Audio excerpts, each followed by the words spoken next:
আপোনালোকৰ ল'ৰা ছোৱালী পঢ়া শুনাৰ ক্ষেত্ৰত অমনোযোগী নেকি? যদি অমনোযোগী হয় তেতিয়াহ'লে এই ভিডিঅ'টো আপোনালোকৰ বাবে। আহক আমি এই ভিডিঅ'টো আৰম্ভ কৰোঁ। আপোনালোকে জানেনে ভগৱান গণেশ বুদ্ধি আৰু জ্ঞানৰ দেৱতা। যদি আপোনালোকৰ ল'ৰা ছোৱালী পঢ়া শুনাৰ ক্ষেত্ৰত অমনোযোগী তেনেহ'লে আপোনালোকৰ ল'ৰা ছোৱালীক প্ৰতিদিনে পুৱা গধূলি গণেশ ভগৱানৰ আৰাধনা কৰিব দিব। আৰু আজি আমি আমাৰ এই ভিডিঅ'টোৰ জৰিয়তে ভগৱান গণেশৰ এনেকুৱা এখন পাঠৰ বিষয়ে ক'ম, যিখন পঢ়িলে আপোনালোকৰ ল'ৰা ছোৱালীৰ জ্ঞান বুদ্ধি সকলোখিনি প্ৰাপ্তি কৰিবলৈ সক্ষম হ'ব। এই পাঠখনৰ নাম হ'ল গণেশ অথৰ্বশীষ। এই পাঠখনত গণেশৰ সম্পূৰ্ণ স্বৰূপৰ বিষয়ে বৰ্ণনা কৰা হৈছে। যদি কোনোবা বিদ্যাৰ্থীয়ে এই পাঠখন পঢ়ে বা উচ্চাৰণ কৰে তেতিয়া সেই বিদ্যাৰ্থীৰ স্মৃতি শক্তি বৃদ্ধি হয়।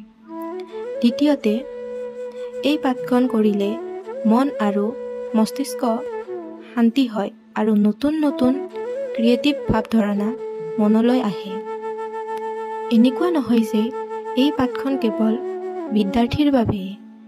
এই পাঠখন পুৰুষ মহিলা সকলোৱে পঢ়িব পাৰিব। এই পাঠখনৰ অনেক লাভ আছে।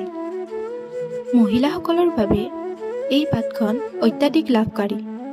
যিসকল বিদ্যাৰ্থীয়ে পঢ়া শুনাৰ ক্ষেত্ৰত অমনোযোগী হৈ থাকে তেওঁলোকে এই পাঠখন এবাৰকৈ পঢ়িব লাগে। আৰু যিসকল ব্যক্তিয়ে কোনো চৰকাৰী চাকৰিৰ বাবে চেষ্টা কৰি আছে তেওঁলোকে এই পাঠখন 3বাৰকৈ পঢ়িব লাগে। আৰু যিসকল ব্যক্তিৰ জন্ম কুণ্ডলীত ৰাহু কেতু শনি গ্ৰহৰ বেয়া প্ৰভাৱ পৰি আছে তেওঁলোকে এই পাঠখন দিনত 5বাৰকৈ পঢ়িব লাগে।